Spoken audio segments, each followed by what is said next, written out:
ये तो अपने कपड़े उतार दिए यार।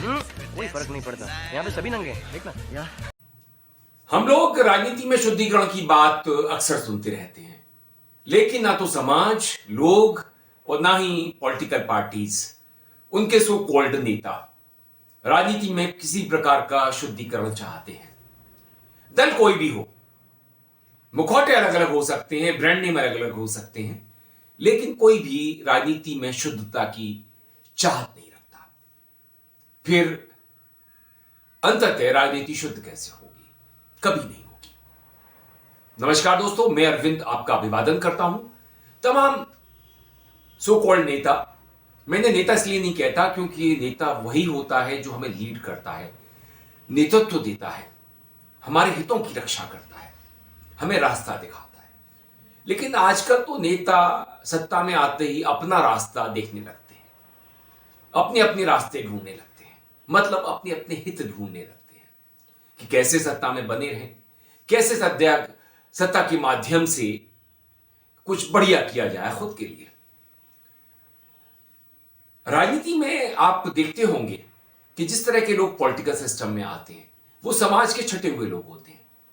ऐसे कम लोग, बेहद कम संख्या ऐसे लोगों की होती है जो लोगों की परवाह करते हैं, सेवा करने के लिए राजनीति में प्रवेश करते हैं। वरना तो मेवा ही पाना सबका ध्येय होता है, उद्देश्य होता है। फिर राजनीति में शुद्धिकरण कैसे होगा?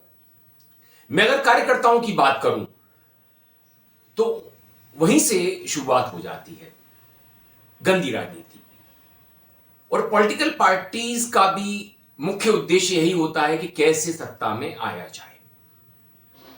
तो वो तमाम तरीकों से लोगों को बहलाकर, फुसलाकर, धर्म के नाम पर, राष्ट्र के नाम पर, संस्कृति के नाम पर, परंपराओं के नाम पर, जाति के आधार पर, धर्म के आधार पर, पहचान के आधार पर लोगों से वोट डलवाते हैं। और लोगों के पास कोई चॉइस नहीं होती, क्योंकि आप एक इलाके में अगर किसी भी जनप्रतिनिधि का हम चुनाव करते हैं तो कमोवेश सब एक जैसे होते हैं और किसी सीधे साधे आदमी को हम वोट करना नहीं चाहते। चूंकि इलेक्शन लड़ना बहुत महंगा है, शराब वितरण से लेकर के तमाम चीजें वितरित होती हैं, वादे तो वितरित होते ही हैं। तो ऐसे में एक मध्यम वर्गीय आदमी या गरीब आदमी चुनाव कैसे लड़े? इसके लिए ना तो इलेक्शन कमीशन तैयार है, ना विधायिका तैयार है, ना संसद तैयार है, और ना ही शायद हम तैयार हैं। अन्यथा हम नोटा कर देते। गुजरात में दूसरे फेज का अब इलेक्शन होना है, वहां पर रावण, औकात, इस तरह के शब्द हमारे सामने आ चुके हैं। कांग्रेस थोड़ा ध्यान नहीं रखती कि इस तरह के शब्दों का वो इस्तेमाल नहीं करे। प्रधानमंत्री इन शब्दों को औजार बना लेते हैं, हथियार बना लेते हैं और सामने वाले को चारों खाने चित्त कर देते हैं। जैसे कि एक बार मणिशंकर अय्यर ने कह दिया था नीच आदमी, प्रधानमंत्री ने कहा मैं नीच जाति का हूं।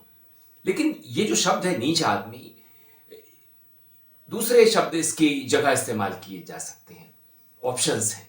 लेकिन किसी भी आदमी, हमारे प्रधानमंत्री को इस तरह के शब्दों का इस्तेमाल करना।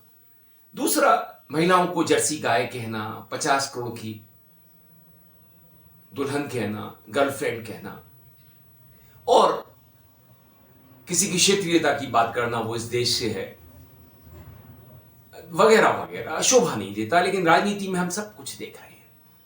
भाषा की गरिमा, तो मैं गरिमा का नाम ना लूं, भाषा का स्तर इतना गिर चुका है कि शायद धरती भी ना फटे इसके लिए। तो एक तो नेता जो सो कॉल्ड हैं, ये ध्यान रखें कि पद की गरिमा के अनुसार बात करें।